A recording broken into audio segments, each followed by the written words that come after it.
Hi guys! Welcome back to my channel. This is Mira. So, kumusta po kayo? And stay safe always. So, ngayon guys, meron tayong bagong vlog and kasama natin si Mama Lisa. So, meron tayong bagong gagawin ngayon or parang chika-chika something lang. And if napadaan ka nga pala sa channel ko ngayon, please don't forget to like and subscribe and click nyo na rin po yung notification bell para pag may new video, updated po kayo. And thank you so much guys sa mga nag-subscribe na sa aking channel. So ngayon, ang gagawin po namin ay this episode will be the question that I've never asked my mama. So ito yung mga question na hindi ko pa sa kanya natatanong dati. So ngayon, napaka-timely naman dahil malapit na din yung birthday niya, June 15. So ayan, siguro sharing lang ng mga experiences o kung ano mang mapag-uusapan lang namin para ma-share namin sa inyo. And hope you enjoy. So let's start na! So, ayan, ito si Mama Lisa. And actually, matagal ko na rin gustong gawin sana tong video na to. Kaya lang, kulit kasi nung dalawang bata, kaya hindi kami makaporma ng paggawa ng video. Tapos ngayon, maingay pala kasi umuulan. So baka marinig yung mga kumukulog, kumikidlat at yung mga patak ng ulan. So, pasensya na po. So, yeah, mag-start na kami. So yun eto siguro di naman question, parang tanong o pwedeng ano na rin, payo, ano pa ba? Mga tungkol lang sa ano natin, buhay-buhay natin, mga ganun lang naman. So ang una kong tanong siguro, or pwede mong ma-share pala, paano mo ba ano tawag nito sa Tagalog? Maihahalin tulad o paano mo ma-describe ba yung pagiging ina?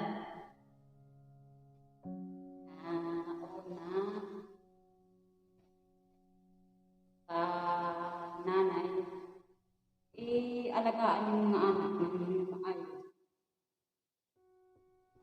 Tapos, sa pag-aaral. At sa paghanap buhay na nasa maayos. Papasunod ng galang.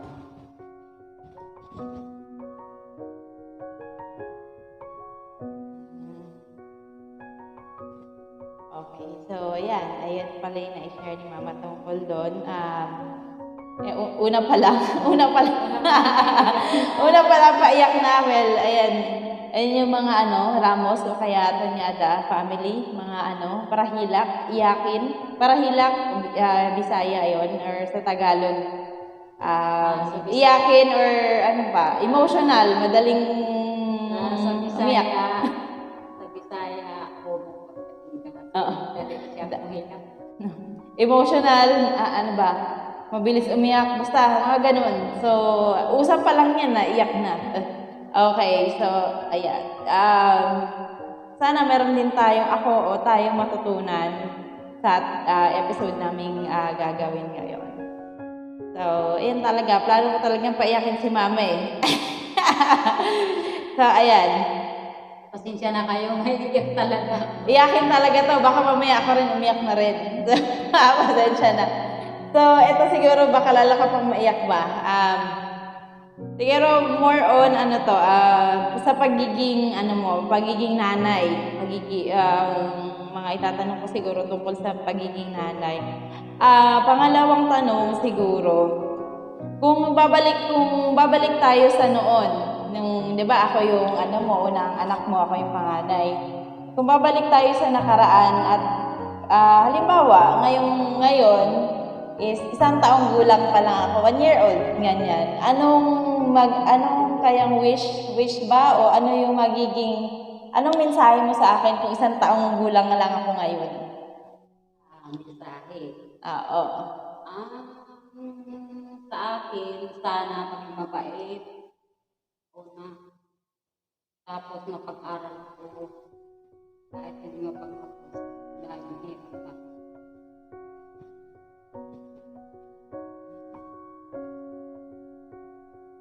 lumaki ba ako? Hindi ko alam kung lumaki ako. Hindi ako lumaki ng ganun. Pero, yun nga po, dagdagan ko lang din naman yung sinabi ni Mama. Kasi, kumbaga, ano rin naman kami talaga, isang kahit, isang tuka. Mahirap naman talaga kami simula pa nung probinsya namin sa Bisaya kami sa Leyte, sa Ormoc, tapos napunta kami dito. So, hindi man kami nakapagtapos, pero proud naman ako kahit mahirap kami. Maayos naman kaming lumaki at napalaki ng mama at papa na. So, proud kami doon. Totoo yun. Tapos, ano pa ba? Ito. Di kung yung unang tanong, bumalik tayo ng nakaraan. Ngayon naman, ano naman magiging mensahe mo sa akin ngayon? Ngayon sa edad ko, magta-30 na ako sa August. Siguro dalawa to. Anong message mo sa akin? Sa akin mismo ngayon, sa panahong to, o oras na to na lang. And then, samahan natin sa bilang isang nanay na rin ako. Anong payo siguro? O may papayo o message para sa akin ngayon? Okay. Ang masasabi ko, bata ka pa lang, magtrabaho ka lang katulong sa amin. Tapos salamat din ako. Ayos. Katulong sa amin.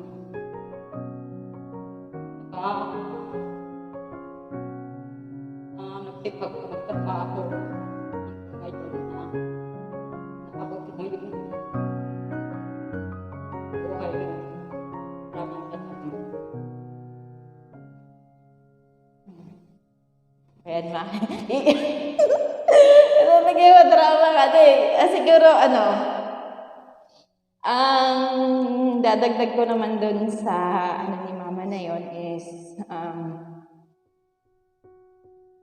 kasi siguro, pa lang din bata pa lang din naman ako, naintindihan ko na rin naman talaga kung ano yung buhay namin, sobrang mahirap din talaga na.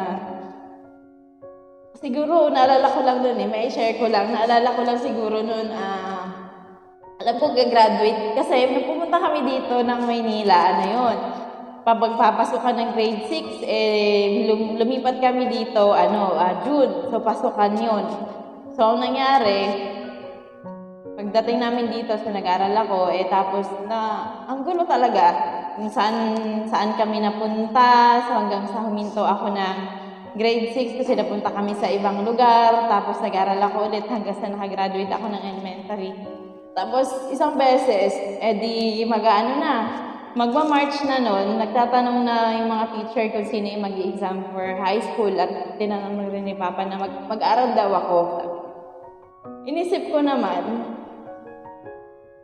siguro, ewan ko, naisip ko lang din talaga na kapag nag-aral ako parang hindi, para sa akin, parang hindi kakayanin kasi si Papa lang yung may trabaho, nung biruin mo. 4 kaming nag-aaral, lahat, nangungupahan kami ng bahay, lahat ng gasto. So, at that time talaga naisip ko, paano kami mag-survive? Kaya naisip ko nun, bakit hindi na lang ako magtrabaho?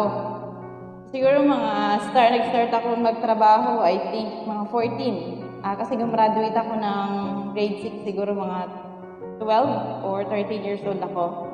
So, yun, nagsimula na ako nagtrabaho kung saan-saan.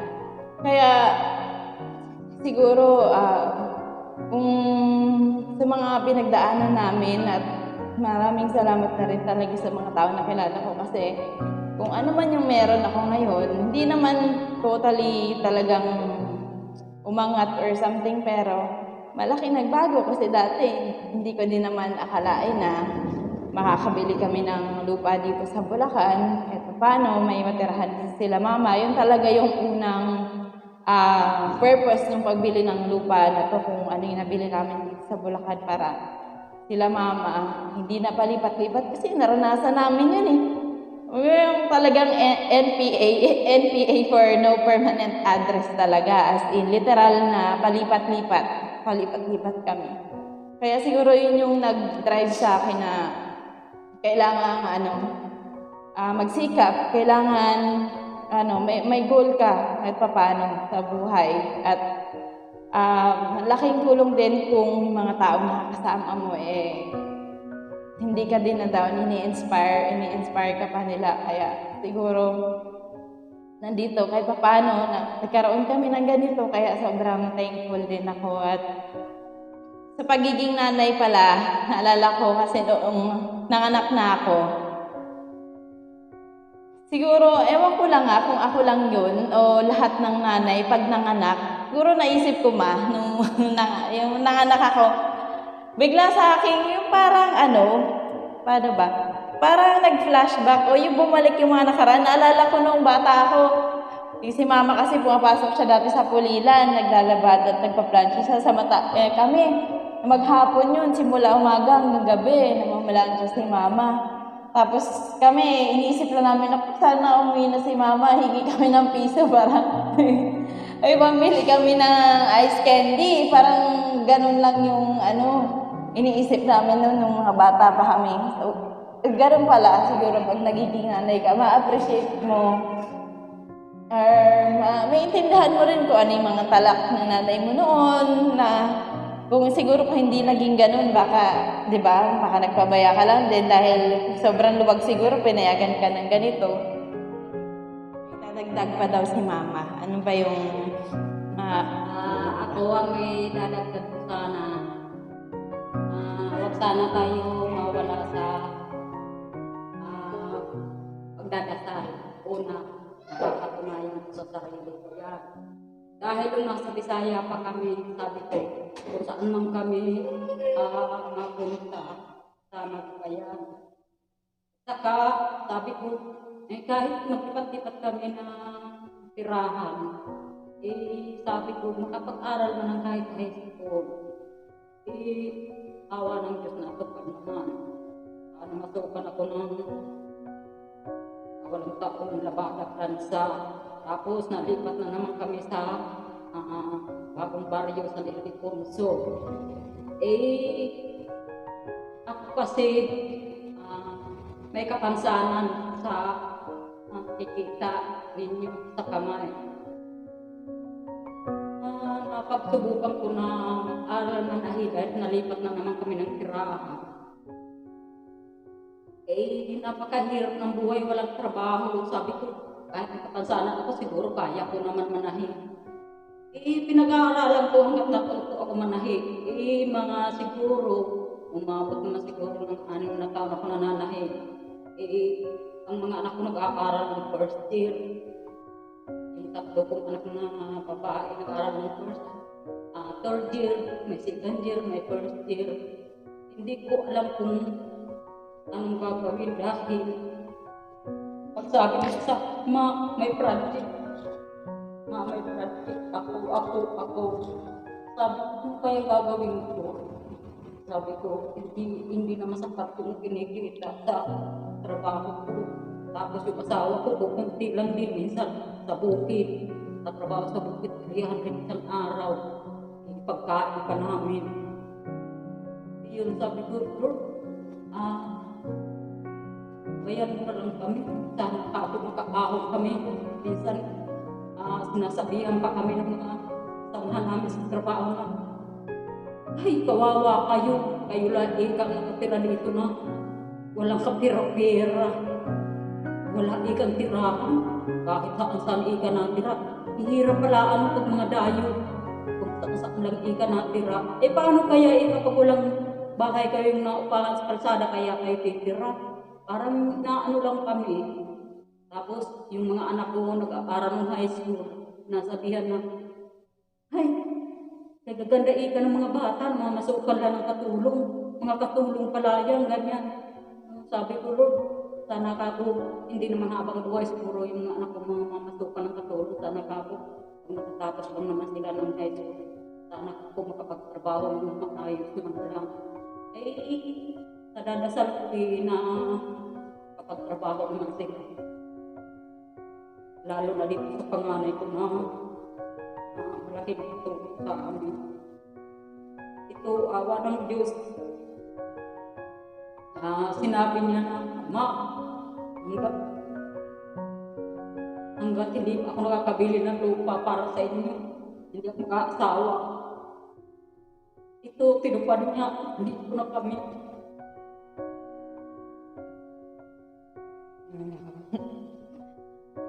Eh, Kaya, ay, magpapasalamat kami. Yung mga kapatid niyang tatlong babae, na nasa Maynila nagtatrabaho.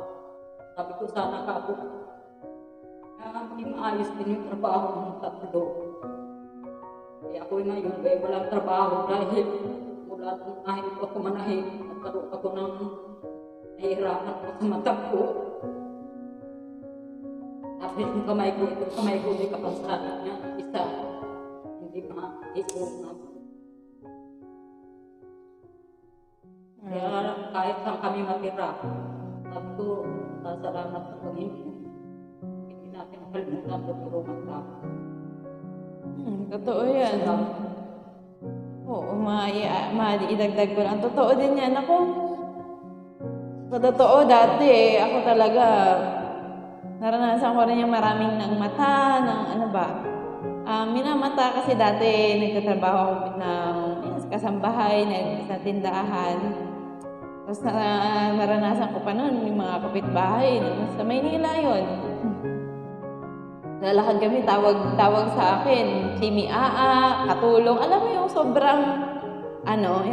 sobrang liit ng tingin nila, mga kasambahay. Parang hindi nila alam kung ano yung pinagdadaanan ng tao, bakit nagsisikap, di ba?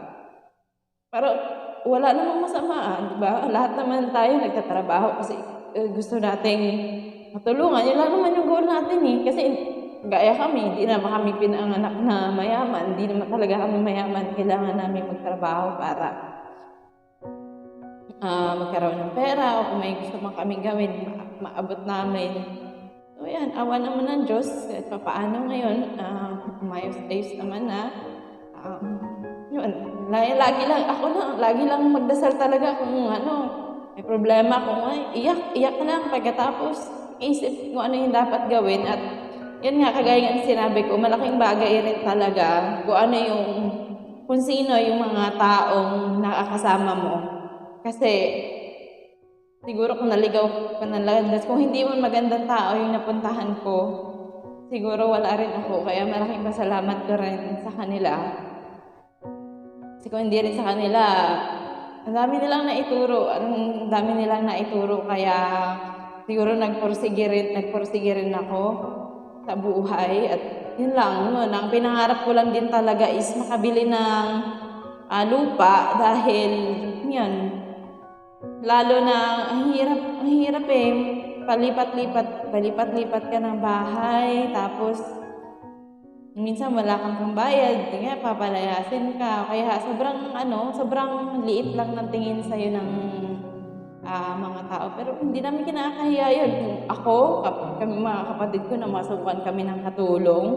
Okay, pero kung hindi lang sa pagmamayabang ngayon, yung mga nagsabi sa akin noon na tinatawag lang akong katulong, Chimi Aa, titingnan mo naman ngayon, hindi naman sa may pagmamalaki mo. Alam mo yun, lalo pag nasa Maynila ka, ewan ko kung ako lang yun hindi naman siguro lahat ng tao ganun ang tingin sa katulong, pero karamihan sa kanila, sobrang liit ang tingin nila sa nagtatrabaho ng katulong. Talagang inaano ka nila, tinitingnan ka nila simula ulo hanggang paano, para bang, ganyan ka na lang habang buhay. Tapos, eto pa, may dagdag ko lang din. Meron din akong isang kaibigan na halos magkapit-bahay lang kami doon, nakakatulong din siya noon.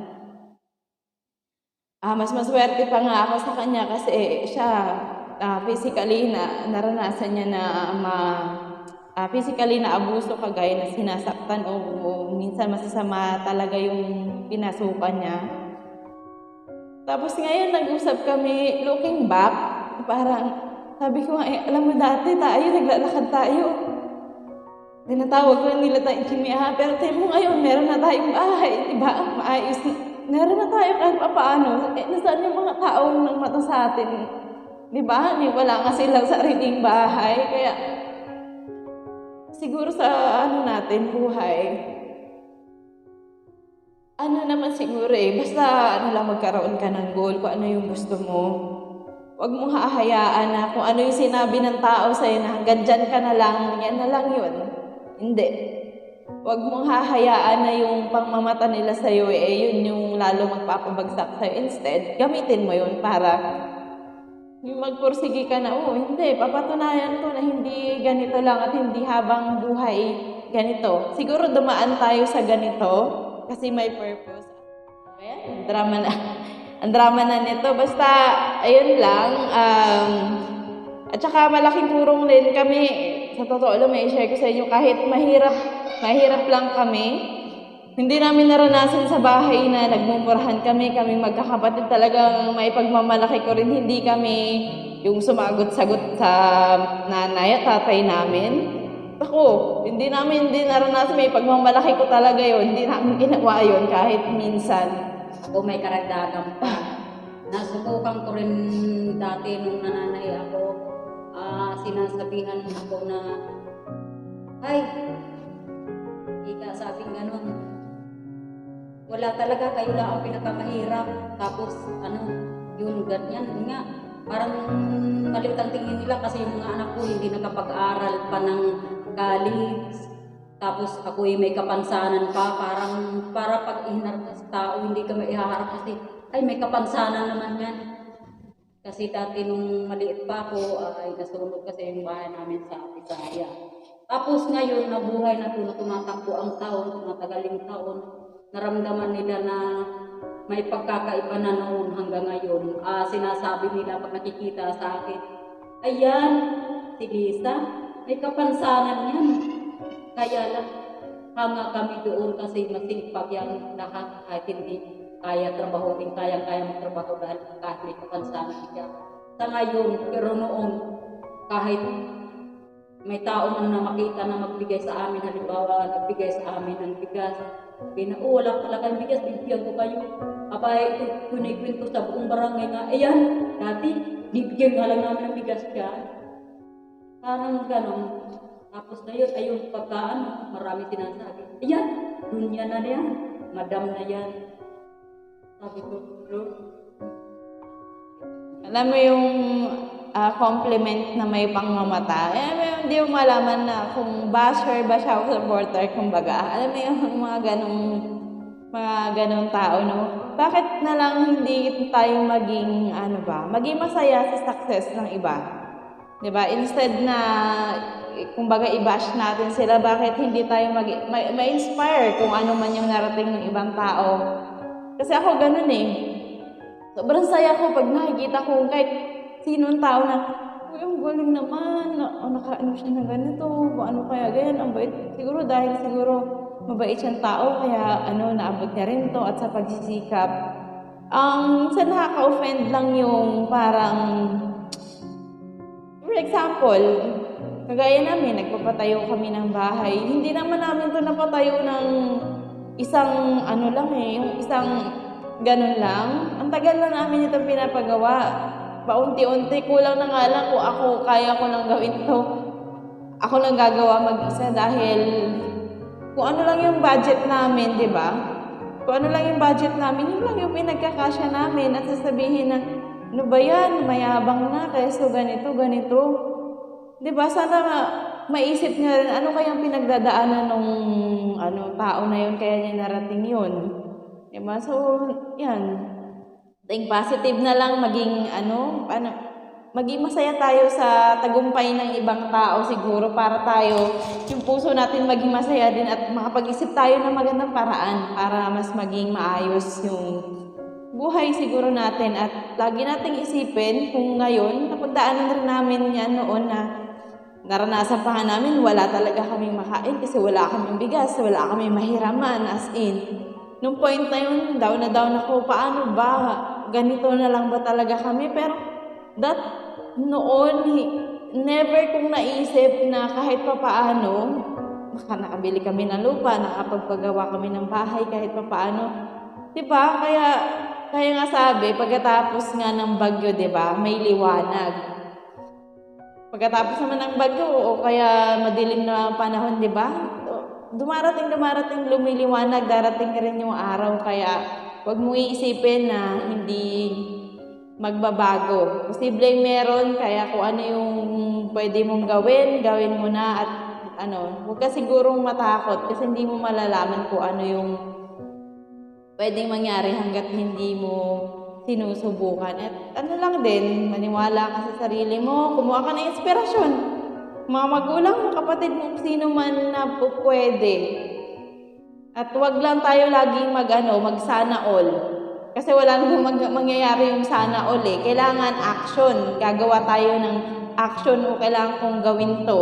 Hindi lang ito laging ganito. Meron ding, alam ko merong Kaya ikaw mismo sa sarili mo, kailangan desidido ka, porsigido ka kung ano man yung gusto mong marating. So, yan, ganun lang siguro. Kaya, medyo madrama yung yung usap-usap namin kasi nga, sabi ko nga noon, lalo na siguro nung nagkaanak ako, kaya mas na-push talagang magpatayo rin ng bahay.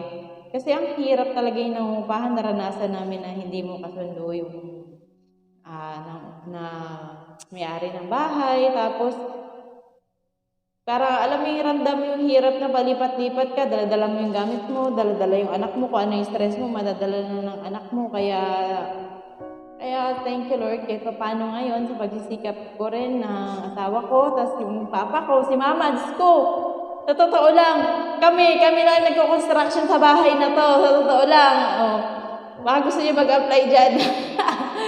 Kami lang talaga yung gumagawa ng bahay na to, kaya maraming salamat din yan kay mama, kay papa. Kasi si papa pumapasok ko ng Lunes hanggang Sabado, pag Linggo gumagawa pa rin siya dito. Tapos ako nagle-labor pa, nakapasanan yung kamay ko. Si mama tagahalo ng semento, ako taga-bistay, tapos si asawa ko taga-hakot.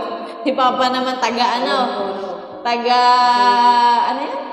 ginagato ni papa? Palitada. Si papa naman taga-palitada, kaya Taunting tulong-tulong, mayayari. kung nga paunti-unti. Maraming salamat na rin sa binibigay sa Panginoon sa amin sa lakas. Hindi naman agad-agad, kaya ang gawa namin kung may pera, hindi paggawa, paunti-unti. Totoo naman kung hindi naman kakayanin ng isang buhos kasi hindi naman tayo pinanganak na rich, pinanganak na mayaman, kaya kung anong meron, pagkasyahin, diba? Dapat huwag susobra dun sa hindi naman kailangan. Kung ano yung susobra para dun sa kaya naman pa ang paggawa ng bahay. At pwede naman na siyang tulugan. Diyos ko, may bubong naman, may pader, o pwede naman humiga, o may foam naman, o di bahay na. So, okay na yun, kaunti-unti lang. Mag-51 na, awa ng Diyos, malakas na naman. Oo nga. May kapansanan na naman. Ang bilis ang panahon no? Dati, birthday na ako sa Diyos, 15, birthday na si mama. Huwag kayo pumunta dito, wala kaming handa. Wala kaming handa. Walang regalo. Tapos, ang bilis na panahon, birain mo ngayon. Sana may regalo na dumating ka. Salamat. Pag may dumating. Malay mo, may hulog ng langit. So, ayan, sana po meron kami na i-share ng konti at i-share namin yung pinagdaanan namin noon. talaga, talaga, madrama at yun nga siguro, hindi ako nakahiya yun lang, natulong kami kasi natin. kapag nagkwento ka sa pinagdaanan dati, nakakaiyak naman talaga mahirap sabihin. Kaya, pero di ba, kung may isip mo dati, ganito, hindi mo rin kahit siguro ako, sobrang saya ko na nakabili ng lupa, at paano, di ba? Yung may bahay na sila mama dito, kami, yung hindi na palipat-lipat, kasi biruin mo, mangungupahan ka, lahat gagastusin mo. Ang mas nakaka-stress doon, yun nga, yung palipat-lipat talaga na, sobrang hirap talaga. Papakita ng pagkakot.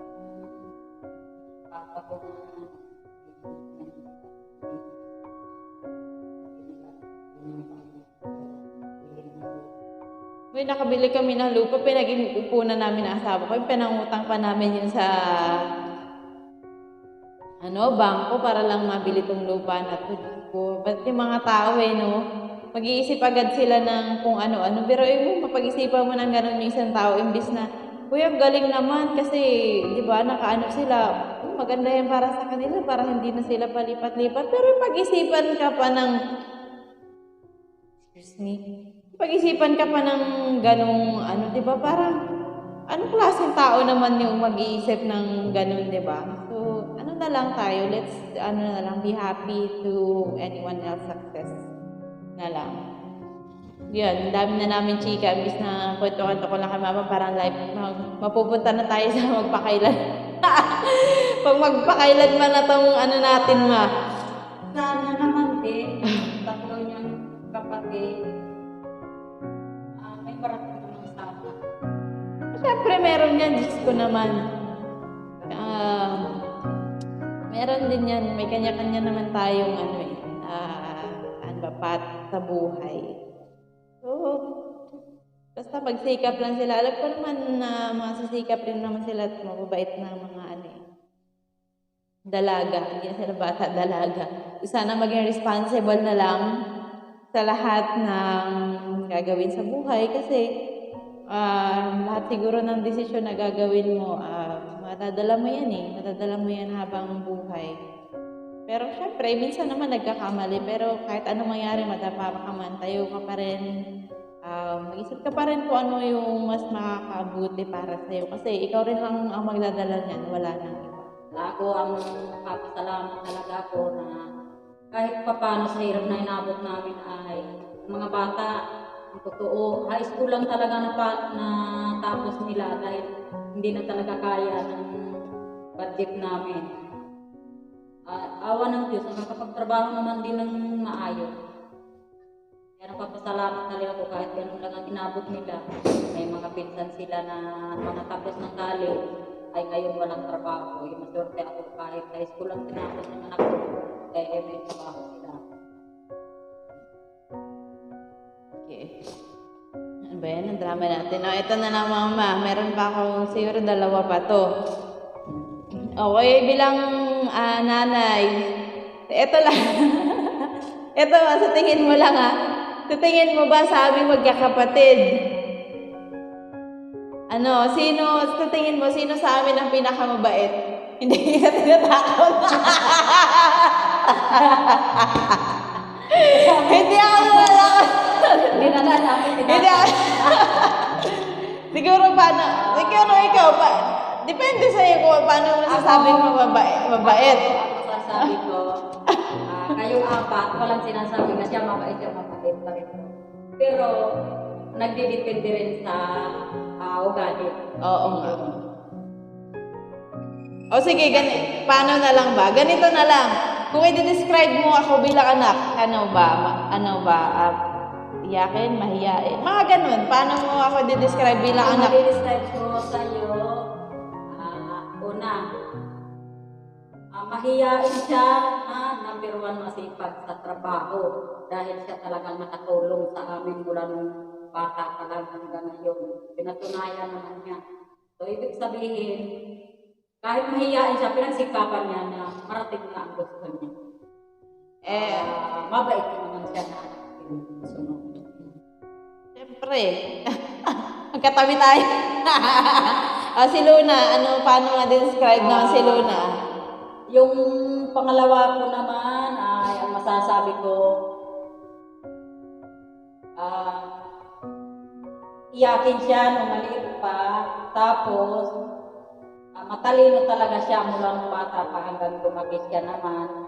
Ay kasi nung nag-aaral yung ate niya, nag-aaral siya ng grade 3. Ayaw yung pangalawa ko doon sa grade 1, gusto niya doon sa grade 3. Kung anong ginagawa sa grade 3 na pagsulat, kaya nung pangalawa ko doon. Kasi ayaw niya mahiwalay sa ate niya. So, hanggang naman nung nag-aaral siya ng grade 1, hanggang nakatapos ng high school, nasa pangalawa naman siya sa top 1 o kaya pag hindi siya top 1, pangalawa.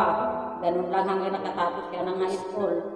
Tapos yung ah, pangatlo ko naman, pag hindi rin siya pangalawa, nasa unahan naman. Ang ugali naman niya ay mataray. Mataray siya. Tapos masungit. Masungit pa Mataray siya. na masungit. Tapos ayaw niya yung magdadamit. Gusto niya makabihi siya kahit makaapat na beses. Tapos, ano pa ba? Si Maylin, paano ba siya? Si Maylin, ang masasabi ko, ano siya, ganun talaga siguro pag mga bunso, may pagkakulit-kulit siguro. May Pagka sinabi ko, huwag kang aalis. Mama, aalis ko. Sandali lang ako. Sandali. Aalis na ako. Oo, Sandali gabi. lang ako. Uuwi, alas 7 ng gabi. Sabi ko, sandali ka lang, no? Nabot ka ng isang araw. Ayun. Tapos pag sinabi ko, Aileen, maghugas ka. Mamaya. Ayun. Mamaya, mabot na isang taon. Maghugas kami, maghugas na umaga. Sasabihin niya mamaya. Ay, nabutan ng hapon, hindi na ako kapag-hintay ng mamaya. Inabutan ng hapon, sige, ako na lang maghuhugas. Tapos sabihin ko sa kanya, Mama, mamaya, matutulog pa ako. Puro mamaya ang sinasabi. Ayun, hanggang minsan nagagalit na nga ako.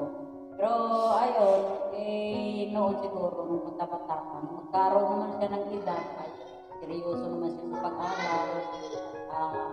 Ayun, kapag tapos naman din siya ng senior high, naging busy rin siya magtrabaho sa ngayon. Kaya sabi ko sa kanya, ay magsipag ka magtrabaho, ay hindi ka naman.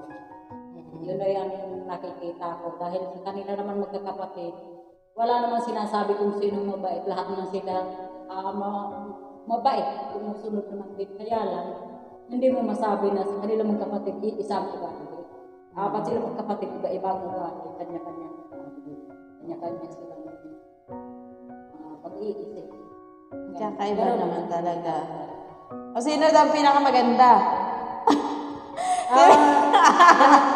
Nasasabi ko.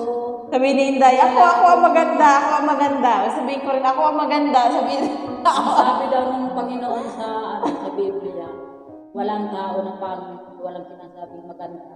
Lahat daw yun ay maganda dahil Nanay kapag ka.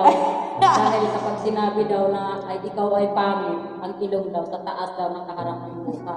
Yun daw yung pangit. Akala ko, Kayo po naman yung ilong nila, sa baba naman lahat nakaharap. Alasan ng ilang pangit. Nagmana lang naman siguro sa akin. Ako po. Pwede naman nga eh. Si Loloy, si Loloy maanma. Yung papa naman nila, ang masasabi ko yung masaya lang siya pagka kita yung anak niya. Minsan naayain ka ng sayawan yung anak. Baka doon nga kami nagmana ng pagka mahiyaon mahiyain. Mahiyain rin yung ating Mahiyain is life. Pinipili lang din yung tao na pinupuntahan niya na kung may makaibigan man siya na nagustuhan niya yung dalawa, ayun lang ang pupuntahan niya. Pero kahit imbitahin siya sa mga nakilala niya na may mga kaya naman, hindi niya kaya pumunta. Basta nasa bahay lang, sa trabaho, okay na sa kanya, kita niya yung anak niya. Yun lang yung sa kanya. Yung ayos. Yun lang sa kanya, lalo na ngayon yan, kung siya mga Lalo naman buti yung ulo niya sa kulit. Kulit ng dalawa. Yung sinasabi niya na, wala man daw siya ng lalaki. Dalawang lalaki agad yan.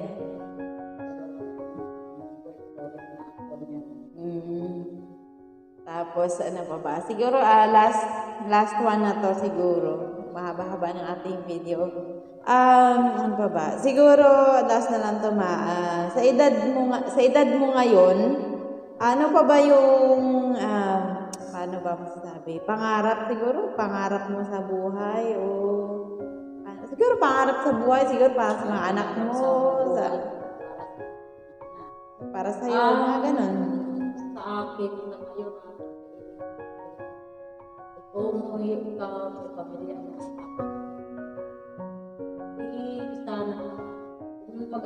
sila, makita ko rin na nasa maayos din silang lahat. Dahil punta na rin kami sa pagka-senior, wala, matanda na ako, makaya rin ang trabaho. Importante sa kanila, makita ko maayos din sila. Oo, ganyan rin wish ko na ano. Siguro ako masasabi ko naman din na stable naman yung pamilya ko sa ako mismo ang asawa ko at yung anak ko kasi pareho naman kami nagsisikap talaga. So yun, wish ko na lang din na yung mga kapatid ko, syempre, dati nung maliit pa sila, iniisip ko lang nung sinasamahan ko sila mag-aral ng grade 1 na hindi pa marunong magsulat. Sabi ko, naku, matututo pa kaya yung mga kapatid kong magsulat kasi hindi pa marunong. Yun lang yung worry ko noon. Pero siguro ngayon dahil medyo may mga edad na rin, almost 30 na rin ng mga edad, na kung sakaling mag-aasawa man talaga maging maayos ang buhay at kung hindi man pa man siguro ngayon, naku po kayo ginakambal. Kung basta maging maayos lang at maging wise sa paggagawa ng desisyon sa buhay. Kasi kagaya na sinabi ko, kung ano man yung gagawin mo sa buhay mo, madadala mo yun habang buhay. Ako may karagdagan na lang akong masasabi. So, ayan guys, alam ko sobrang haba na nitong video namin. Sana meron kayong natutunan at kung meron kayong suggestion for video, pwede kayong mag-leave ng comments sa baba kung ano yung mga pwede nating mga gagawin pa sa susunod. And thank you guys for watching and I hope na nag-enjoy kayo. Alam ko, medyo madrama tong episode na to sa ating vlog today. So, sana may mapulot din kayong aral at please don't forget to like and subscribe and please do click the notification bell para po-updated kayo if may new video tayo. And yes, that's all for today guys. Stay safe. Maraming salamat sa panunood and God bless everyone. Ingat tayo palagi and take care. Goodbye. Salamat.